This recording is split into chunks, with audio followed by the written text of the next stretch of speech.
mais aussi des spécialistes des reconstitutions historiques qui animent des ateliers. C'est le cas de Laurence et Christine, deux costumières venues des Pyrénées.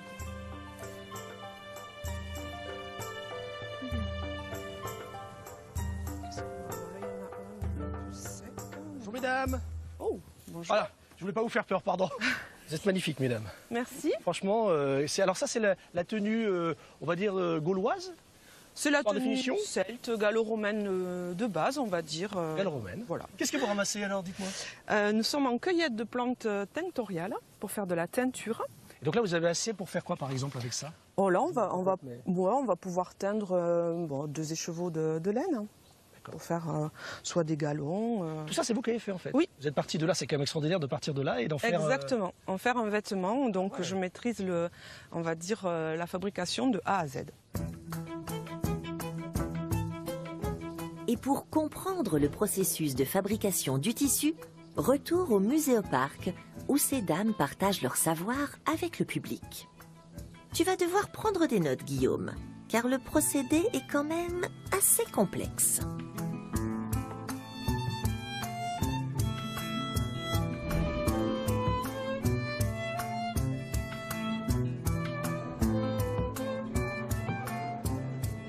Donc là, on file, clairement. Et Christine est en train de filer, c'est ça le terme? C'est ça, elle fait du fil à partir de la toison de mouton qu'on a préparée, qu'on a peignée.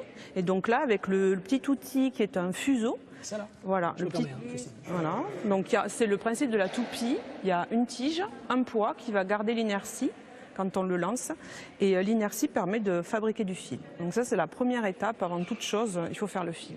Et faire le fil, c'est long, très long. Même à vitesse réelle. Imaginez plutôt, il faut 4 heures à Christine pour faire une pelote de 100 grammes. L'étape suivante, c'est la teinture. Démonstration avec de l'indigo. Et je vais venir la tremper délicatement dans ma cuve. Alors ma cuve qui n'est pas bleue mais verte. C'est la magie de l'indigo. Donc on a une couleur verte. Voilà. Ça c'est la phase, on va dire, soluble de l'indigo. Et dès que je veux le sortir, avec l'oxygène de l'air, il va se retransformer en pigment bleu insoluble. Ce qui est en train de me dire, ça veut dire que les Gaulois déjà à l'époque avaient compris ce système-là. C'est ça qui est fort. Tout à fait, ça a 5000 ans cette teinture. Exactement. Et il y a Pline l'Ancien, je crois, qui raconte que les Gaulois se teignaient le corps en bleu entièrement, parce que l'indigo, en plus d'être une plante tinctoriale, est une plante médicinale qui favorise la cicatrisation.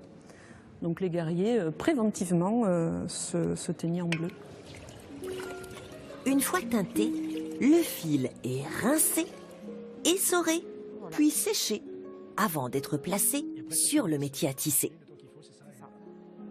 Alors en fait, chaque fil est tendu sur cette barre ici. Et ensuite, j'attache chaque fil à une barre ici qui va permettre de le tirer.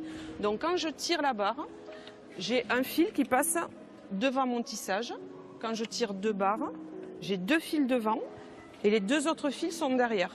Et c'est dans cet espace ici, tu vois, je passe ma main, que je vais passer le fil de trame avec ma navette. Et c'est tout cet enchaînement de croisement de fils qui va créer ce que tu vois à la surface du tissu, donc ce qu'on appelle l'armure de tissage. Mais alors, tu as pris ça comment? Enfin, concrètement, je veux dire, même si tu es passionné, il fallait quand même déjà te fournir par l'outil, le reconstituer. Il y a plein de tutos qui sont partagés par des tisserands du monde entier. Et dans les pays encore un peu émergents, ces techniques de tissage anciennes existent encore et sont encore utilisées. Donc ça nous permet à nous, reconstituteurs historiques, d'avoir accès à des savoir-faire en fait.